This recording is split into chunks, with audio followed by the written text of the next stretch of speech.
Okay, well, you said it real quick, but you told me you was going to give me the chance to talk. Yes, Okay, sir. I'll go quick. I'll speak quick.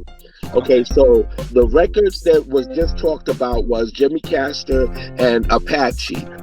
If you look up when Apache was made and you look up when Jimmy Castor is made, you'll see that they were not even in existence in 70 and in 71. That's number one. Number two, the breaks, the what makes it different between people what Flowers was doing and what Mario was doing, it was the difference of what they were doing, and hip hop is exactly that, the breaks. The breaks are what makes it the b-boy, because the breaks is what they were dancing to, the breaks is what they were talking, snapping over, and that's what they were doing. It was the breaks. So let's go back to the breaks. Let's go back to James Brown in I think 1970 or 69 is when he made Cold Sweat. Now that record is just it's just a small little break, right? So now to go from one turntable to the other, I don't care how fast you are, you're not spinning it back. So you would have to be picking up the needle. Now, this is something that I know for a fact, that there was no blending break like Cold Sweat. There was no blending that, because you know what beat matching? You know beat matching. You know beat matching. You know beat matching. You know who was all doing it between 70 and 73? That's well recorded. Phase, you should know this. You cannot say people were not beat matching with Bozak's. Listen, I'm trying to explain something to you. Why do you think Flowers stood out more than everybody else in the whole New York City? Okay. All boroughs. Why Mario couldn't compete with him? Why Mario wasn't more popular than John Brown? Why was y'all all going to John Brown parties? So in other Black words, Spades, Black Pearls.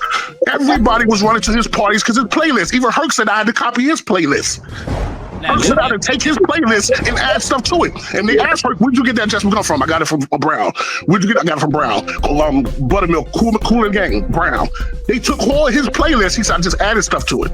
What made you separate yourself from John Brown?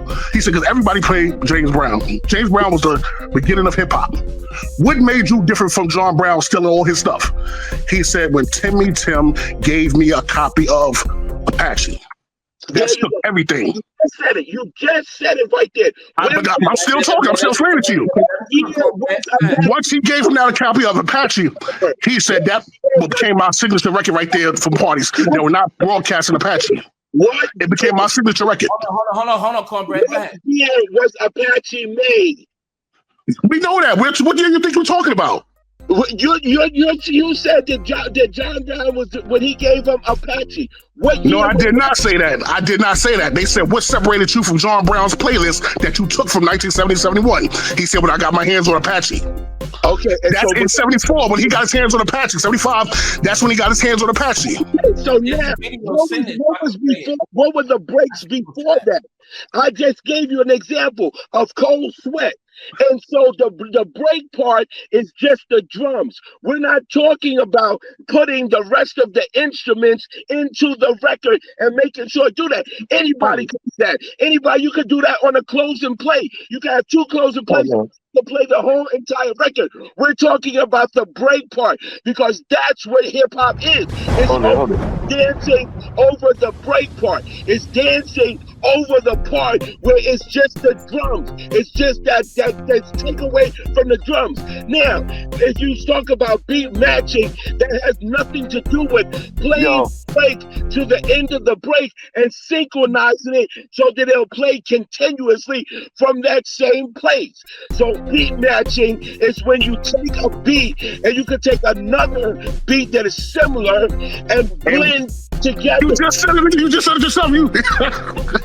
You consider yourself when you beat match and you blend. He did it with James Brown and Bobby Bird records. Off no Cold Sweat. He did it.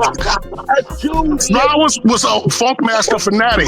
All he played was James Brown and Bobby Bird. He started bringing in Kool in the game. He was a fanatic for funk records. You only can beat match funk and soul records.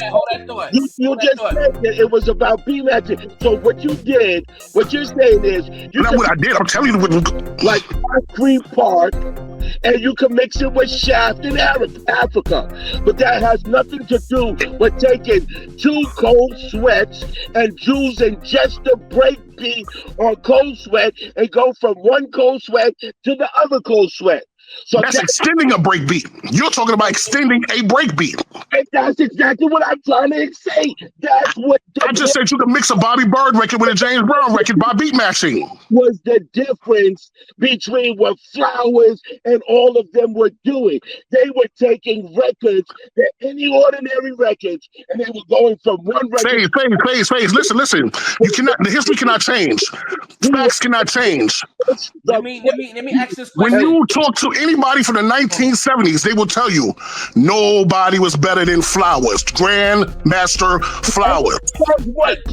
Hold on. I'm gonna mute. Nobody can hear him because I want to ask this question. He going. Damn, that nigga going. All right, goddamn. You gotta now hold that thought, because now we talking about hip hop at the end of the day, right? There's a difference between disco and there's a difference between hip hop. Is it the extent of the beats that makes hip hop the coin phrase hip hop? Yes. Okay, now James Brown was the beginning of that. That's what it is by definition, and all that extends from the James Brown funk beats and the funky drumming and all that. Who was first? That determines who created it. So